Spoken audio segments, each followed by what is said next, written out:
안녕하세요. 저는 믿었던 사람들에게 뒤통수를 거하게 2대나 맞고 제대로 각성 후 정신 차린 30대 여자입니다. 저는 캘리그라피 공방 및 전문 작가로 활동 중이에요. 원래는 일반 회사에 재직을 하다가 딱 10년 채우고 뒤도 안 보고 그만두었습니다. 그리고 자유롭게 국내와 해외로 여행을 다녔죠. 예전부터 꿈이었거든요. 더 늦기 전에 방방 곳곳으로 여행 다녀보는 거요. 그렇게 반년 동안의 여행이 끝나고 돌아와서는 앞으로는 뭐라고 살아야 될까 미래에 대해 진지하게 고민했습니다. 10년 동안 회사 일을 열심히 했지만 제가 진정 원했던 일은 아니었기에 이제는 제가 진짜 원하는 일을 하고 싶었어요. 제가 좋아하는 게 뭔지 고민을 해야 했기에 여러 가지의 취미 활동을 해보게 되었습니다. 그러다가 그중 서예와 캘리그라피에 특히 빠지게 되었어요. 글자를 나만의 스타일로 디자인하고 꾸며볼 수 있는 캘리그라피의 매력에 푹 빠진 저는 지역 캘리그라피 모임에서 활동하면서 정기적인 전시회도 가지고 전문 작가로 활동을 시작했어요. 나중에는 공방까지 열어서 취미 캘리그라피를 가르치기도 하고 캘리그라피를 활용한 제품을 제작 판매도 했습니다. 그리고 폰트 제작이나 상업용 캘리그라피 디자인도 외주를 받아서 하고 있죠.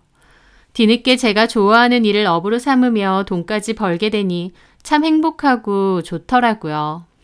물론 이런 저를 주변에서 아니 꼽게 보는 시선도 있었습니다. 집에 여유가 많고 당장 먹고 살 걱정이 없으니 저렇게 해보고 싶은 거 다 해보고 산다며 부러움 반, 시기 반의 눈길로 보는 지인들도 있었죠. 네, 저는 그 말을 부정하지 않습니다. 제가 운영하는 공방은 저희 아버지 소유의 건물 2층에 위치하고 있거든요. 제가 자식이다 보니 아버지가 좀 싸게 임대를 해주신 것도 맞고요. 저희 아버지는 건물을 여러 개 들고 있으셨거든요. 비교적 여유 있는 집안 형편 덕분에 살아오면서 크게 돈 걱정 없이 산 것도 맞고 부모님께 도움받은 게 많은 것도 사실입니다. 그래서 누군가 부모 잘 만나서 하고 싶은 거 다 하고 편하게 산다고 하면 그냥 웃으면서 맞다고, 우리 부모님께 감사하다고 하고 말아요. 그게 사실이니까요. 하지만 저도 부모님의 그늘에만 기대지 않고 제가 하는 일에 있어서는 최선을 다하고 제 스스로 앞길을 개척해 나가려고 노력합니다. 독립적인 성격이기도 하고요. 저는 원래 결혼할 생각도 없었어요. 원래 여행 다니는 것도 좋아하고 제가 좋아하는 일, 취미생활이나 실컷 하고 사는 게 좋았거든요. 그런데 입 밖으로 결혼 안 할 거라고 했던 말이 무색하게도 저는 짧은 연애를 한 끝에 서둘러 결혼을 하게 되었습니다.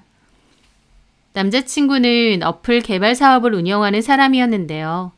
아는 지인의 소개로 만나게 되었습니다. 유쾌하고 호탕한 성격도 마음에 들었지만 자기 일에 있어서 진지하고 열정 있는 모습이 특히 매력적이었어요. 본인이 하는 사업에 대해서 자부심도 있었고 더 잘 될 수 있을 거라 확신도 있었습니다. 본인 사업을 한 지는 5년 정도 됐다고 했는데요. 직원은 본인과 자기 동생까지 다 포함해서 5명이라고 했습니다. 규모 자체가 큰 편은 아니지만 건강 기능 관련 어플 업체였고 성장 가능성도 많다고 자부했죠.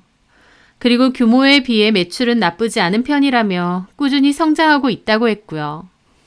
저랑 만나고 있을 당시에도 나름 잘 운영된다고 했지만 그 남자는 사업을 더 크게 성장시키고 싶은 욕심과 야망이 큰 사람이었습니다.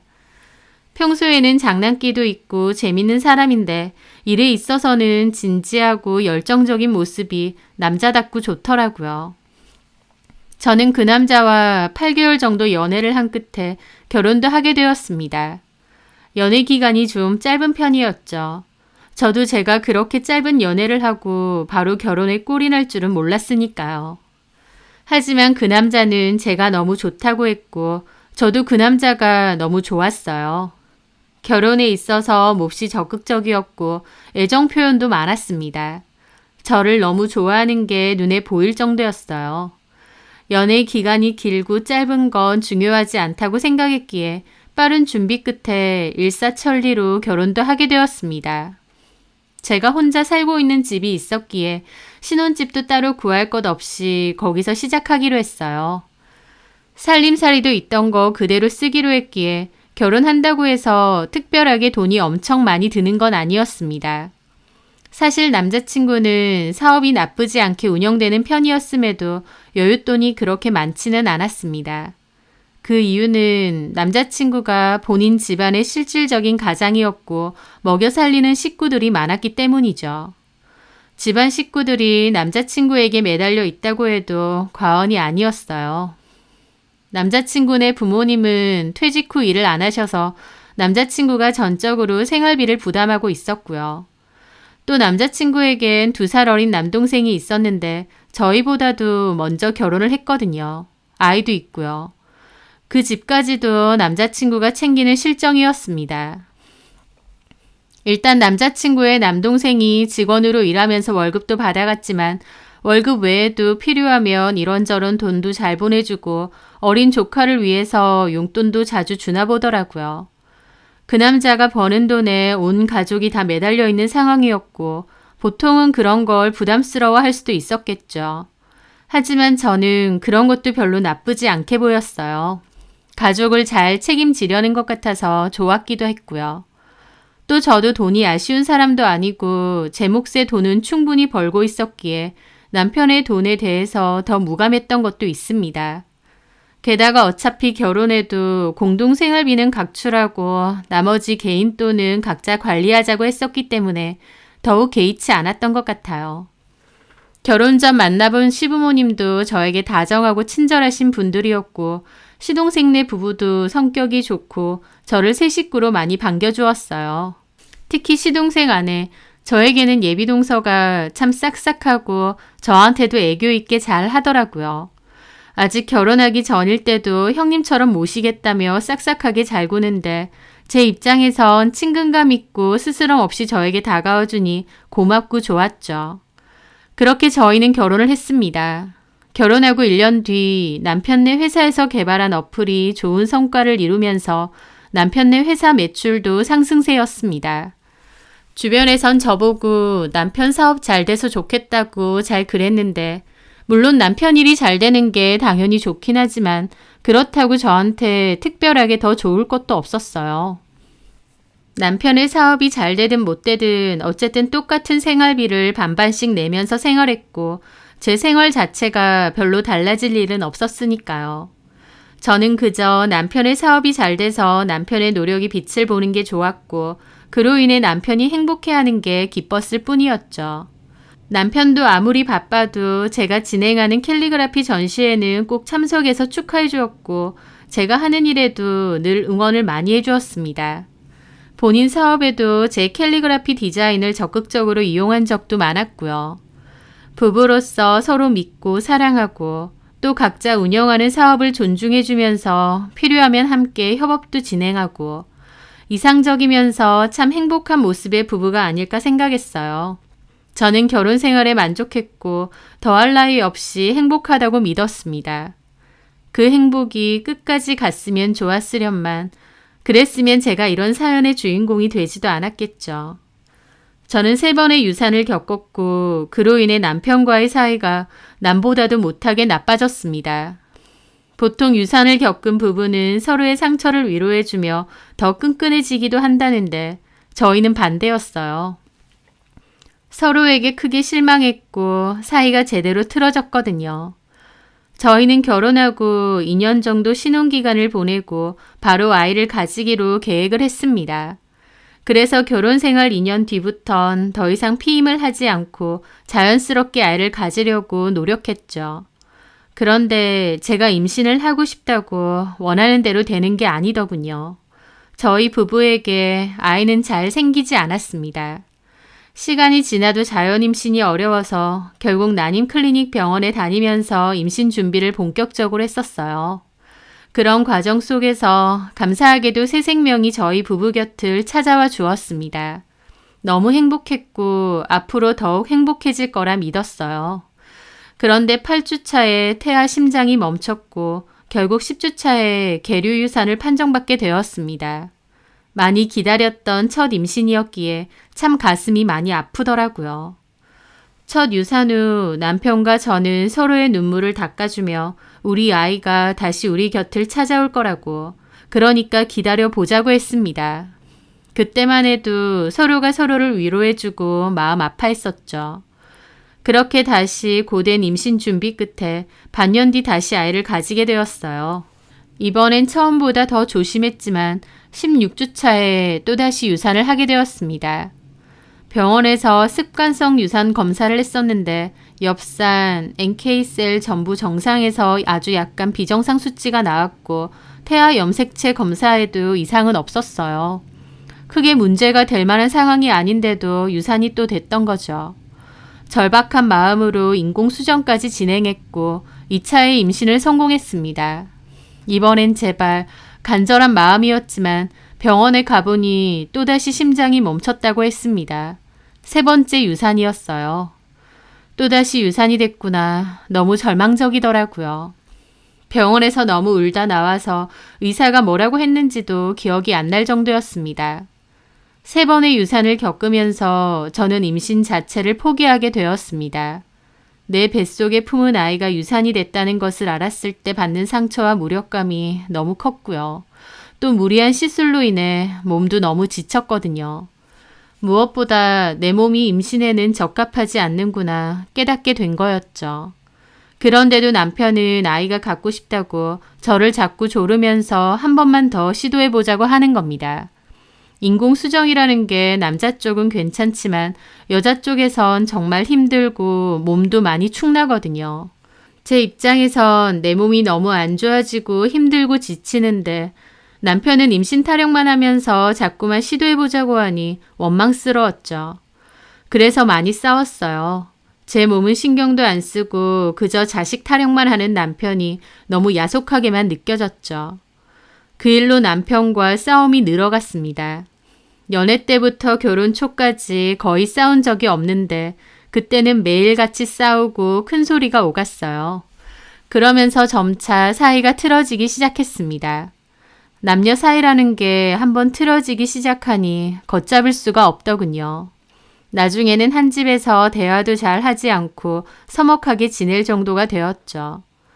남편과 사이가 너무 안 좋아졌기에 결혼 생활이 너무 불행하고 힘들다고 생각했습니다. 눈물도 많이 흘리고 우리 사이가 어쩌다 이렇게 됐나 서글프기도 했죠. 저는 이런 속사정을 오직 동서에게만 털어놓을 수 있었습니다. 친정 부모님은 제가 행복하게 잘 사는 줄 아시는데 괜한 걱정 끼쳐드리고 싶지 않아서 아무런 티도 못 냈고요. 또 자존심 때문에 주변 친구들에게 이런 말을 미주알 고주알 하고 싶지 않더라고요. 하지만 동서는 가족이니까 제 사정과 상황을 속속들이 알기도 했고 또 그만큼 편하게 털어놓고 상담하고 얘기할 수도 있었습니다. 동서도 제 얘기를 정말 잘 들어주고 저를 진심으로 많이 위로해 주었고요. 세 번째 유산 후 소파수를 받고 집으로 와서 쉬던 저는 급격히 우울하더라고요. 남편은 약속 있다며 유산하고 누워있는 저를 놔두고 나가버리고요. 첫 번째 유산했을 땐 서로 울고 위로해주고 그랬는데 그게 세 번째가 되니 남편은 저를 더 이상 신경도 안 쓰고 그냥 지 볼일 보러 나가버렸습니다. 그게 너무 비참하고 슬프고도 우울했는데 그런 저희 집에 찾아와 미역국 끓여주고 밥을 차려준 사람이 동서였습니다. 정말 잊을 수가 없었죠. 저는 동서에게 너무 고맙다고 큰 위로가 된다고 그랬습니다. 저는 동서가 진심으로 고마웠고 또 좋았어요. 그래서 나름 마음을 표현한 적도 많았습니다. 시동생이 남편 회사에서 일을 하고 동서는 따로 일을 하지 않은 채로 6살 아이를 육아하고 있었는데요. 시조카한테 필요한 거 사주라고 용돈도 엄청 자주 주고 육아용품도 많이 사줬습니다. 큰돈 들어가는 육아용품은 제가 주로 많이 사줄 정도였죠. 또 시조카뿐만 아니라 동서한테도 이런저런 선물을 많이 했습니다. 화장품도 제 거 사면서 동서 거 같이 사고 또 백화점 갔다가 예뻐 보이는 구두나 옷 같은 거 있으면 동서 사다 주기도 하고요. 심지어 제가 갖고 있는 것을 주어도 아깝지가 않았어요. 한 번은 동서가 저희 집 놀러와서 저보고 그러더라고요. 형님은 옷도 참 세련되고 고급스럽게 잘 고르시는 것 같아요. 다 비싼 것들이죠? 싼 것도 있고 비싼 것도 있고 뭐 섞여 있지 뭐. 어머, 이런 원피스도 너무 예뻐요. 이거 꽤 비싼 브랜드던데. 그쵸? 형님은 늘씬하셔서 잘 어울리겠어요. 동서한테도 잘 어울리겠는데? 마음에 들면 동서가 입을래? 나 그거 사놓고 한 번인가 밖에 안 입어서 거의 새 거야. 아니에요, 형님. 형님 옷인데 제가 왜요? 저는 어울리지도 않아요. 무슨 소리야. 동서는 키도 크고 피부도 하얘서 이런 색 잘 받을 것 같은데. 새 건 아니지만 동서 마음에 들면 가져도 돼, 진짜로. 여기요 사본 적은 없지만 비싼 브랜드인 건 알아요. 형님 입으세요. 난 이런 거 많잖아. 동서 마음에 들면 정말 가져도 돼. 동서, 나 동서한테 늘 고마운 마음이 많아. 어쩔 땐 내 동생 같다니까? 동생이 갖고 싶다는데 이깟 옷이 뭐라고 못 주겠어. 형님, 실은 저도 형님이 꼭 언니같이 느껴져요. 정말 고마워. 저는 그 옷을 꺼내서 종이 가방에 넣어주었습니다. 자, 동서한테 더 잘 어울릴 거야. 다음에는 나랑 같이 백화점 한번 가자. 내가 동서한테 잘 어울릴 만한 거 하나 선물할 테니까.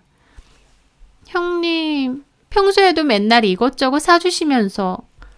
내가 그러고 싶으니까. 저는 동서에게 뭘 줘도 정말 아깝지가 않았습니다. 단순한 형님 동서 사이가 아니라 정말 친한 언니 동생 같은 사이처럼 느껴졌기 때문이죠. 남편과 사이가 틀어져 갈 때 동서에게 특히 상담을 많이 했습니다. 동서는 진심으로 제 편에 서서 제 얘기를 귀담아 들어주고 공감도 해주고 위로도 해주었어요. 또 적극적으로 해결 방안을 찾아주려 노력도 했고요. 물론 제3자인 동서가 도와주려고 노력해준들 이미 틀어질 대로 틀어진 남편과 제 사이가 회복될 순 없었죠. 하지만 그래도 저를 진심으로 걱정해주고 위해주는 그 마음이 너무 고마웠습니다. 저는 남편과의 사이가 안 좋아지기 시작하면서 이따금씩 이혼도 생각하게 되었어요. 하지만 설령 남편과 남남이 된다고 해도 시댁 식구들하고 다 끝을 낸다고 해도 동서만큼은 계속 연락하고 잘 지내고 싶다라고 생각할 정도였죠. 저는 제가 동서를 생각하는 만큼 동서도 저를 그렇게 생각하는 줄 알았습니다. 형님 동서 사이가 끝나더라도 얼마든지 친한 언니 동생 사이로 잘 지낼 수 있는 그런 사이 말이죠. 하지만 그런 동서에게 제대로 뒤통수 당하고 사람보다 무서운 게 없다는 걸 알기까지는 그리 오랜 시간이 걸리지 않았습니다. 남편과의 사이가 악화된 지도 반년이 넘어갈 때였어요. 이런 식으로 결혼 생활을 유지하는 게 의미가 있나? 라는 생각을 참 많이 했던 것 같습니다. 그래서 한 번은 남편에게 진지하게 얘기한 적도 있어요. 우리 사이가 이렇게 안 좋아졌고 남보다도 못하게 지내고 있는데 이런 결혼 생활을 계속 유지하는 게 맞는 것 같냐고요. 그런데 제 말에 동의할 줄 알았던 남편은 도리어 펄쩍 뛰더라고요. 우리 사이가 뭐 어떻다고 그렇게 말을 하느냐면서요. 결혼기간 5년이면 신혼기간도 끝나갈 무렵이다. 자기는 그저 서로 편안해지고 익숙해지는 것뿐이라고 생각한다며 언제까지 연애 때나 신혼 초 때처럼 지낼 순 없진 않느냐. 남들도 이렇게 지낸다. 우리가 특별히 싸운 것도 아니고 뭐가 문제냐 하더라고요. 단순히 편해진 사이면 저도 그런 소리 안 하죠. 남편이나 저나 분명히 남보다도 못한 사이로 지내고 있었고 그건 남편도 분명 알고 있을 겁니다. 그럼에도 남편은 이혼 사유도 없고 이혼할 이유도 없다면서 자기는 이혼은 절대 하지 않을 거라고 했습니다. 저는 솔직히 그게 속보였어요. 왜냐면 남편이 이혼을 안 하겠다는 이유는 그래도 저를 사랑하는 마음이 있다거나 혹은 이 결혼 생활을 유지하고 싶어서가 아니라는 걸 알거든요. 아마 남편은 저희 아빠의 투자금이 아쉬워서 결혼 생활을 유지하고 싶은 게 아닐까 싶었습니다. 결혼하고 얼마 지나지 않았을 때 저희 아빠는 남편의 사업에 투자를 좀 했었습니다. 남편이 그때 사업자금 때문에 곤란할 때였기도 하다 보니 장인인 저희 아빠가 적극적으로 도와주셨거든요. 주변에 사람도 많이 소개해 주시고요. 남편에겐 그게 큰 도움이 되었다고 했습니다. 나중에 남편이 제작한 어플이 대박치면서 매출이 많이 늘었고 투자금도 다 아빠에게 돌려드렸어요. 그런데 또다시 새로운 어플을 개발 중에 있었고 이번에는 더 큰 프로젝트라서 더 많은 투자 금액을 유치해야 하는 상황이었습니다. 저희 아빠한테도 적극적으로 투자를 해달라 설득 중이었고요. 저희 아빠는 저와 남편의 사이가 악화된 걸 모르시니 이번에도 남편의 사업을 좀 도와줄 생각도 있으셨고요. 주변의 다른 투자자들도 소개를 시켜주려 하셨어요. 남편은 그런 것 때문에라도 저와는 이혼하지 않으려 하는 것 같았고 그게 저를 더 서글프게 만들었죠. 저는 이런 얘기를 동서에게 했습니다. 우리가 요새 싸우지도 않고 마땅한 이혼 사유가 있는 것도 아닌데 무슨 이혼이냐 그러는 거야. 근데 나는 이게 더 문제 같아. 차라리 싸우고 지지고 볶는 게 낫지. 지금 완전 남남처럼 지내고 있거든. 어쩌다가 아주버님하고 그렇게 되신 건지. 모르겠어. 사랑에 빠질 때도 나도 모르게 확 빠진 것 같았는데 애정이 식는 것도 이럴 줄은 몰랐네. 형님은 무조건 이혼하고 싶으신 거세요? 그건 아니지만 나도 남편한테 실망이 너무 컸거든. 내 몸 상태가 너무 안 좋아졌는데도 임신 타령만 하는 게 진짜 정 떨어지더라고. 근데 남편은 내가 정이 떨어지든 말든 이제 신경도 안 쓰는 것 같아. 임신도 안 할 거면 너는 너대로 나는 나대로 살자 이런 게 느껴지니까 나도 이런 결혼 생활을 계속 유지하고 싶지 않은 거지.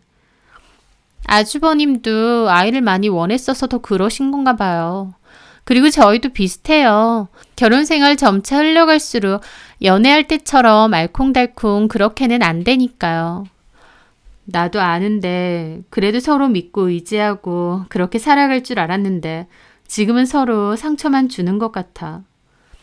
그래도 뭐 아주버님이 딴짓 하시는 것도 아니고 성실하고 능력도 좋으시고 시간이 좀 지나다 보면 괜찮아질 거예요. 그럴 수도 있을까? 그럼요, 형님. 두 분이 임신에 대한 생각이 달라져서 지금 좀 사이가 안 좋아진 것 뿐이에요. 시간이 좀 지나면 괜찮아질 거예요. 동서는 이혼 생각하지 말라며 남편 편도 많이 들더라고요. 동서 입장에선 그럴 수도 있기에 이해했습니다. 저도 무조건 이혼이다 이런 건 아니었기에 오히려 동서의 위로가 더 와닿았던 것도 있고요. 그런데 얼마 뒤 저는 우연히 아주 기가 막힌 일을 알게 되었습니다. 남편이 출장을 가야 된다고 했고 3일 정도 집을 비웠을 때였어요. 저는 오랜만에 집 정리를 하고 있었고 옷방 정리도 하게 되었습니다. 그런데 남편 옷을 주로 걸어놓는 부분에서 바닥에 영수증 뭉치를 발견하게 된 겁니다. 그 영수증은 남편이 쓰는 개인카드 영수증이었는데요. 밤늦게 영화를 보러 갔고 카페와 밥집에 갔던 영수증이었습니다. 영화, 카페, 식당 모두 2인 계산이 되어 있었어요. 딱 봐도 데이트 코스인데 모두 2인으로 계산이 되어 있었다면 누가 봐도 남편이 바람을 피는 것이었습니다. 남편은 영수증을 받아서 뭉탱이로 주머니에 쑤셔넣는 버릇이 있는데 습관적으로 주머니에 넣어두었다가 실수로 떨어뜨린 것 같았죠. 그걸 보는데 너무 기가 막혀서 손이 부들부들 떨리더라고요. 세 번째 유산 후 임신에 대한 생각 차이로 사이가 틀어졌다고 생각했는데 사실은 그게 아니라 남편에게 여자가 있어서 그랬을 수도 있겠다는 생각이 들었습니다. 그 생각이 미치자 극심한 분노가 찾아오더라고요. 저는 아무것도 못하고 그 영수증만 보며 입술을 물어뜯고 있었습니다. 그런데 동서가 그때 마침 전화가 왔더라고요. 형님 뭐 하세요? 같이 마트에 장 좀 보러 가실래요? 아니야 동서. 그건 좀 힘들 것 같아. 어머, 형님 목소리가 왜 그러세요? 어디 몸이라도 안 좋으세요? 목소리가 너무 떨리세요. 저는 분노인지 배신감인지 온몸이 떨려왔고 동서도 이상하다는 듯 되묻더라고요. 저는 아무 일도 아니라고 했는데 30분 정도 뒤에 동서가 저희 집으로 왔습니다. 안색이 너무 안 좋으니 어디 아프냐고 묻는데 저는 그 영수증을 결국 보여줬어요. 동서도 놀라더라고요. 바람까지 피는 모양이야. 참나.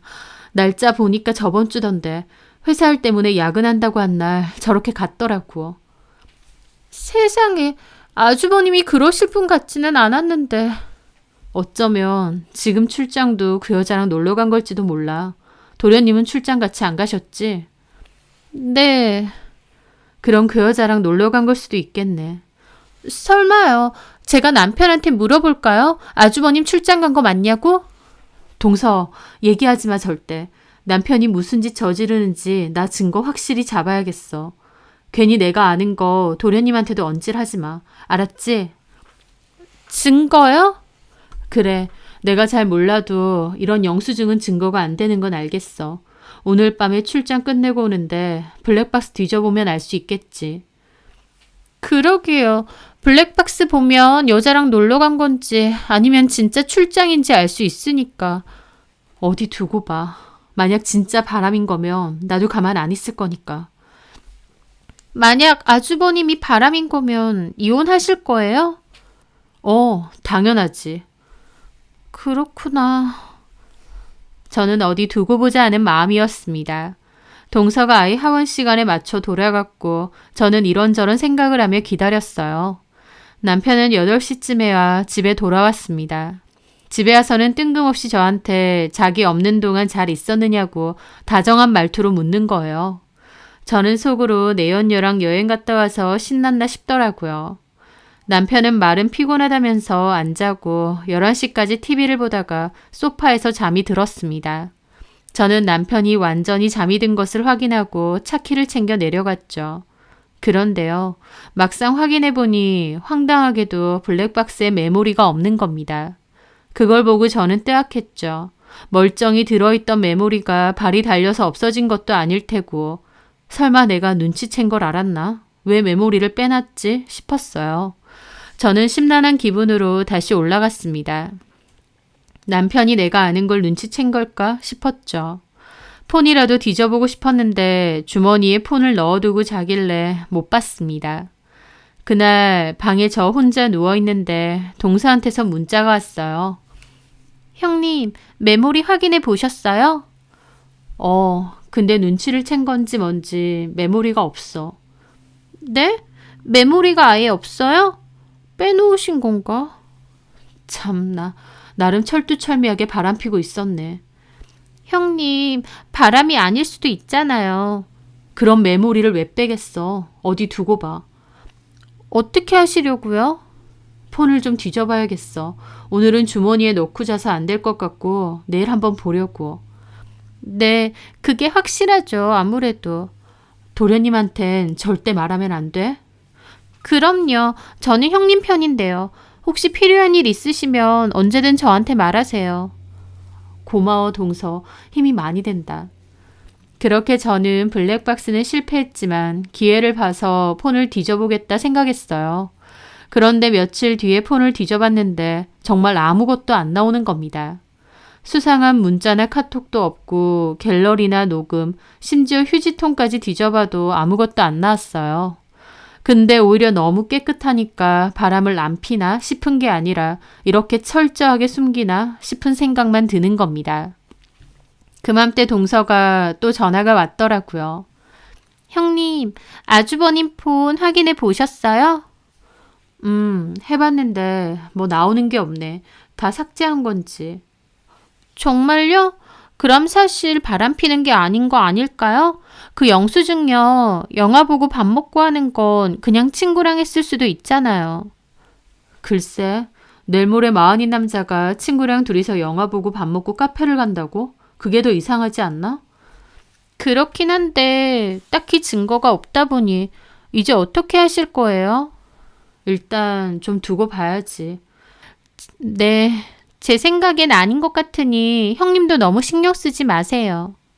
하지만 동서와 달리 저는 직감적으로도 남편이 바람을 피고 있다는 확신이 들었습니다. 그렇게 고민하다가 남편 폰에 위치 추적 어플을 깔아뒀어요. 인터넷에 찾아보니 남편 바람 잡을 때 이렇게 많이 한다고 하더라고요. 그렇게 어플을 설치하고 나니 남편의 위치가 어디인지도 다 나왔습니다. 보통은 회사랑 집, 식당이나 술집 정도만 가는 것 같았죠. 하지만 어느 날 늦게 공방 일을 마치고 집에 돌아오던 길에 남편 위치를 확인했는데요.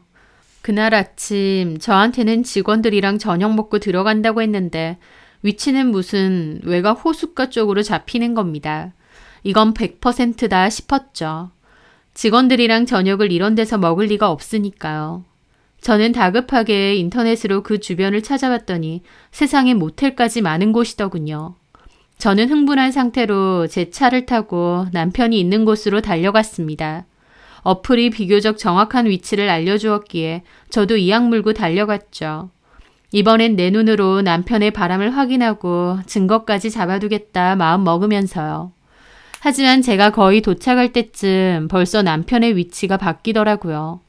제가 도착하기 전에 남편은 그곳을 떠난 것 같았죠. 너무 분통 터지더라고요. 게다가 이렇게 멀리 떨어져 있는 모텔촌까지 드나들다니 미친 거구나 싶었습니다. 그렇게 집으로 돌아왔는데 남편은 방에서 자고 있었어요. 뻔뻔하게 바람을 피우고 다니는 남편의 얼굴을 보는데 얼마나 분노가 치솟는지. 마음 같아선 베개로 얼굴이라도 확 눌러버리고 싶더라고요. 하지만 제대로 된 증거 찾기까지 참자 생각했습니다. 그러던 며칠 뒤 주말이었는데 저는 일이 있어서 주말에 공방에 나와 있었습니다. 그런데 마침 동서가 놀러 왔더라고요. 왔어. 요즘 자주 놀러 오네. 형님 걱정돼서요. 고마워. 나 걱정해주는 건 동서뿐이네. 세준이는 어쩌고? 태권도장에서 다 같이 캠핑 간다고 해서요. 자고 내일 온대요. 그랬구나. 근데 어제 잘 못 주무셨어요? 안색이 너무 안 좋은데. 실은 저는 위치 추적 얘기와 미행을 갔다가 못 잡은 얘기까지 했어요. 동서도 놀라더라고요. 그게 그렇게 구체적으로 나와요? 그렇더라. 아예 대놓고 모텔촌 가는 거야. 이것 봐. 내가 바람 피는 거 맞다고 했잖아. 도대체 어떤 여자랑 그러고 다니는 건지. 세상에. 어디 한번 봐요, 형님. 저는 폰을 꺼내 위치 추적 어플을 동서에게 보여주었습니다. 그런데 남편의 위치가 움직이고 있는 겁니다. 저는 남편이 집에 있는 줄 알았거든요. 그런데 차를 타고 이동하는 것 같았죠. 뭐야, 어디 가지? 일이 있으신가 보죠, 뭐. 그런 말 없었는데. 설마 뭔가 촉이 그 내연녀 만나러 가는 것 같더라고요. 동서, 차 가지고 왔지? 네. 그럼 나 좀 따라가줘. 지금요? 놓치면 안 돼. 그 여자 만나러 가는 것 같아. 나 좀 도와줘. 알겠어요, 형님. 근데 저 화장실만 갔다 와서 바로 출발해도 되죠? 얼른 갔다 와. 그렇게 화장실에서 돌아온 동서는 엉겁결에 제 미행을 따라가 주게 되었습니다. 동서는 제가 말한 위치로 차를 몰고 급하게 달려갔어요. 그 여자 집으로 가는 건지 뭔지 속에선 우라가 들끓더라고요. 그런데 한창 동서가 달려가는 와중에 더 이상 신호가 잡히지 않는 겁니다. 위치가 더 이상 잡히지 않는다는 오류 메시지와 함께요. 저는 급하게 동서에게 차를 세우라고 했습니다. 이게 어떻게 된 거지? 왜 그러세요, 형님? 위치가 이제 안 잡힌대. 설마 눈치채고 삭제했나? 어떻게 알았지? 어머, 그런가? 근데 아주버님이 어플 개발자시잖아요. 그래서 잘 아실 것 같기도 해요. 잡을 수 있었는데. 저는 또 이렇게 허탕을 치니 너무 허무하더라고요. 그렇게 허무하게 집으로 돌아왔습니다. 제가 울적해하니까 동서가 술까지 사들고 와서 같이 있어주겠다 했어요. 아이도 어차피 집에 없으니 괜찮다면서요. 저는 동서와 술을 마셨고 남편은 늦게까지 들어오지 않았습니다. 그렇게 한 잔, 두 잔 술을 마셨는데 오히려 몇 잔 마시지도 않은 동서가 술에 취해 골아 떨어진 겁니다. 저는 동서한테 이불을 덮어주려고 하는데 시동생으로부터 전화가 오더라고요. 동서가 시동생한테 우리 집에 있다는 거 얘기 안 했나 생각하며 전화를 받았죠. 도련님, 난데요. 동서 우리 집에 있어요. 같이 술 한잔 했는데 동서가 잠이 들어버렸네요. 우리 집에서 좀 재우고 내일 일찍 돌아갈게요. 미안해요. 그렇게 시동생과 통화를 마치고 전화를 끊으려 할 때였습니다. 통화 화면이 꺼졌는데 동서가 그 전까지 누군가랑 카톡을 주고받았는지 카톡 화면이 뜨더라고요. 그런데 저는 멈칫할 수밖에 없었습니다. 왜냐면 동서가 대화하고 있던 사람은 바로 저희 남편이었거든요. 마지막 대화가 내 덕분에 안 걸렸죠? 였습니다. 이게 뭐지 생각하며 동서와 남편의 카톡 대화 내용을 확인했죠. 그리고 저는 경악할 수밖에 없었습니다. 동서가 스파이 짓을 하면서 남편의 외도가 걸리지 않게 도와주고 있었거든요. 바로 저를 위해 미행을 해준 그날까지도 저희 남편한테 위치 추적 어플에 대해 다 알려주었더라고요. 아주버님, 지금 혹시 그 여자 만나러 가세요? 형님이 위치 추적 어플 깔았대요. 형님이 저보고 같이 미행 가자는데 제가 화장실 간다고 하고 와서 알려드리는 거예요. 이 문자 확인하는 대로 바로 어플 지우세요. 바로요. 라고 되어 있었습니다. 대화창을 위로 더 올려보니 가관이었죠. 아주버님, 혹시 형님 몰래 다른 여자 만나세요? 만약 그런 거면 형님이 눈치챈 것 같아요. 아주버님 블랙박스 확인해 본다고 하니까 메모리 없애시는 게 좋을 것 같아요. 아주버님, 형님이 아주버님 폰도 확인해 볼 거래요. 그러니까 의심될 만한 건 다 지우세요. 아니면 비번을 걸어 놓으시던가.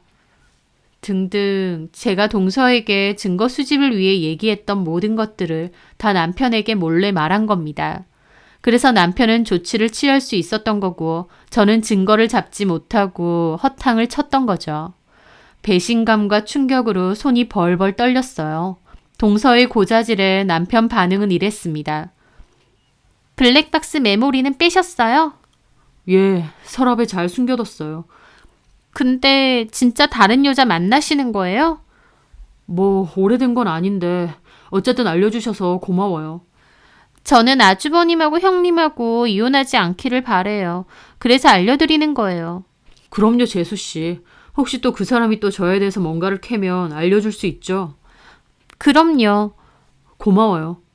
그 여자는 정리하실 거죠? 정리해야죠. 오래 만날 여자도 아니고. 걸리기 전에 정리하세요. 형님이 벼르고 계신 것 같은데 일단은 제가 알려드릴게요. 고마워요. 참 세준이 이번에 영어학원 보낸다면서요. 학원비 겸 용돈에서 제가 돈 좀 보내드릴게요. 안 그러셔도 되는데 고맙습니다. 기가 막혔습니다. 저 도와주는 척하면서 사실은 제대로 남편 스파이 짓을 하고 있었다는 게요. 저는 그것도 모르고 동서한테 다 얘기하고 세상 모르게 자고 있는 동서가 무섭고 소름 끼치게 느껴졌습니다. 게다가 알려주는 대가로 남편에게 돈까지 송금을 받았더라고요. 남편은 동서에게 그 여자랑 끝내겠다고 했지만 딱히 그럴 생각은 없었던 모양이었습니다.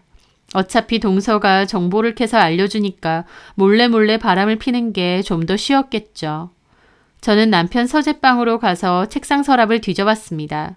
남편은 잡동사니를 그 서랍에 마구 잘 넣어두거든요. 동서와의 대화에서 메모리를 서랍에 넣어두었다고 했으니 아마 여기 넣어두었을 것 같았어요. 그래서 뒤져보니 그 틈에 블랙박스 메모리가 있더라고요. 저는 그 메모리를 찾아서 컴퓨터로 재생을 해보았더니 남편과 그 상간녀의 음성도 다 녹화되어 있었습니다.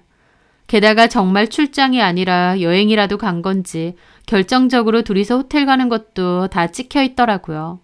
남편이랑 어깨동무하고 들어가는 그 여자 뒷모습도 다 찍혀 있고요. 의심이 들었던 그날 바로 확인을 했으면 됐는데 동서 때문에 증거가 없어질 뻔한 겁니다. 저는 거실에서 자고 있는 동서가 끔찍하게 느껴졌어요. 사람이 어떻게 이럴 수 있나 싶었죠. 내가 본인을 많이 의지하고 모든 속내까지 다 털어놨는데 이렇게 보란듯이 제 뒤통수를 쳤으니 말이에요. 저는 남편과 동서가 나눈 대화도 모조리 찍어두고 메모리도 따로 보관을 해두었습니다.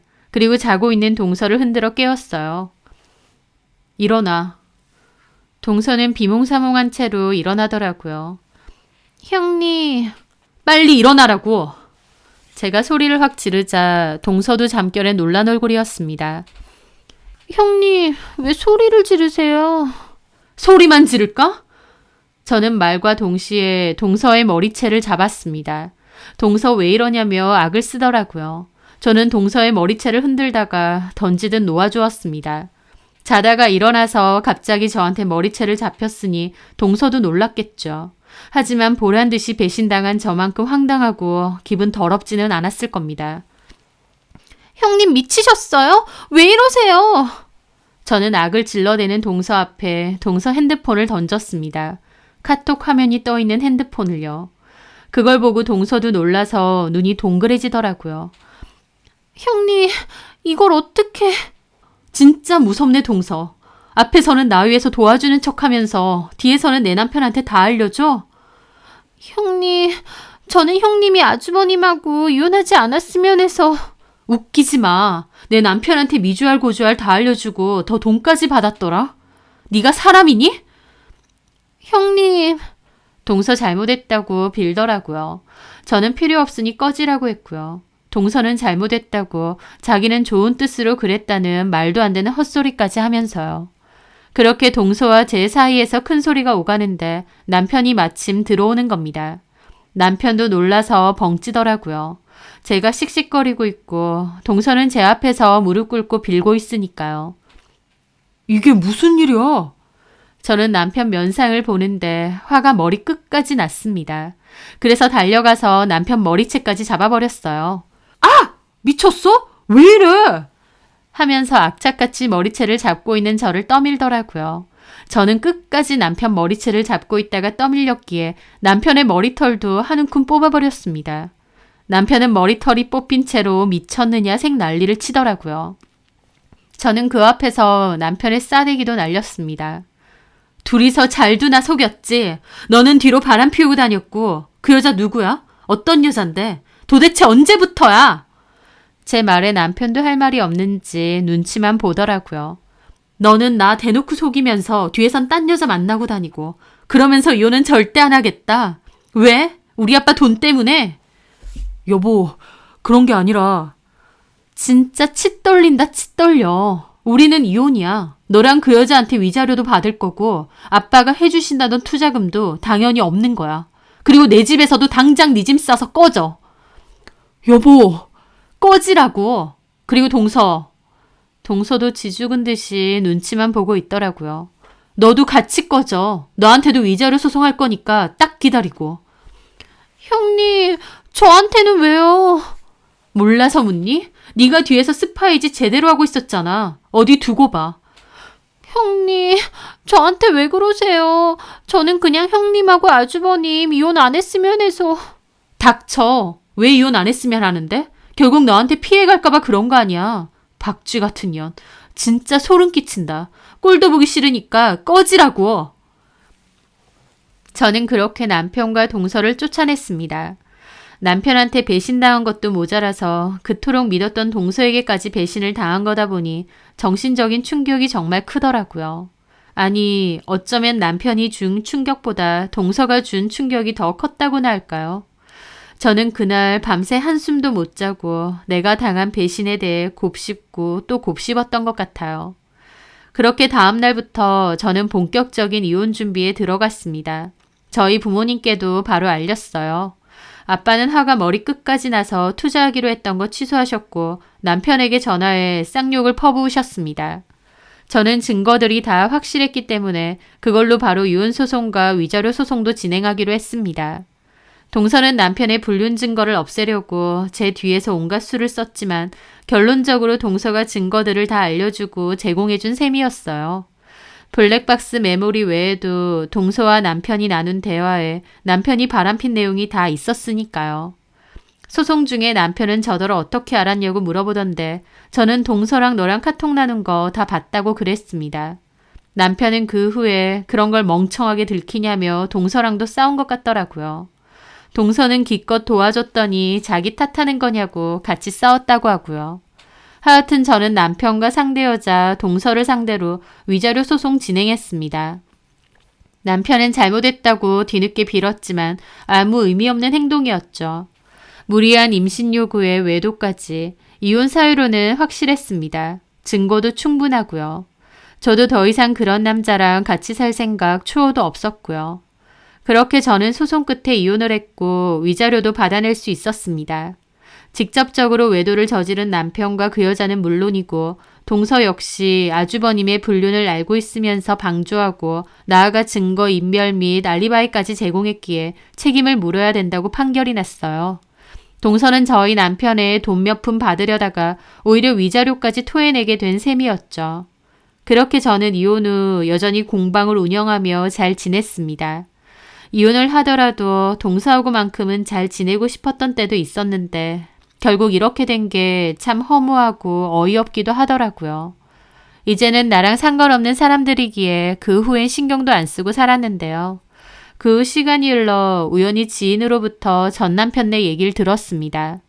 전 남편이 새로운 어플을 한창 개발하고 있을 때 제가 이혼하면서 저희 아빠도 투자 취소를 하셨는데요. 저희 아빠뿐만 아니라 아빠가 소개해준 친한 투자자분들도 전부 투자 취소를 했거든요. 사업 자금이 부족한 상태에서 남편은 좀 무리하게 돈을 끌어다가 개발을 계속 진행했나 본데 결론적으로는 그렇게 무리하게 진행했던 어플이 런칭된 후에도 시장 반응이 상당히 좋지 않았다고 합니다. 한마디로 폭망한 거죠. 사활을 걸었던 새 프로젝트의 결과가 망하면서 덩달아 전 남편의 회사는 폐업 얘기까지 나올 정도로 사정이 굉장히 어려워졌다고 하더군요. 전 남편 하나만 보고 매달려 있던 시댁 식구들한테도 타격이 꽤나 큰 것 같고요. 어쩌고 사는지는 이제 제 알 바 아니지만 상황 안 좋다고 들리는 소문이 고소하게 느껴지긴 했습니다. 게다가 동서도 참 줄 잘못 썼다 싶더라고요. 뒤에서 남편 몰래 돕지 말고 그냥 저를 잘 도와줬더라면 저는 이혼과는 별개로 동서하고 여전히 잘 지냈을지도 모릅니다. 동서가 경제적으로 어려움을 겪는다면 그것도 적극적으로 도와줬을지 모르고요. 전 남편 사업이 망해서 동서네까지 힘들어진다 해도 어쩌겠나요. 본인이 배신하고 박쥐짓 한 결과가 그건데요. 이제 와서 돌이켜보면 전 남편 사이에서 아이가 안 생긴 게 참 다행이기도 합니다. 사람의 마음을 얻는다는 게 참 쉬운 일이 아닌데 남편도 동서도 참 어리석고 원망스럽다는 생각도 듭니다. 저는 전 남편, 전 시댁에 관한 모든 기억은 다 묻어두고 여태까지 그래왔던 것처럼 씩씩하게 제 인생을 잘 살아가려 합니다. 제 사연 들어주셔서 감사합니다.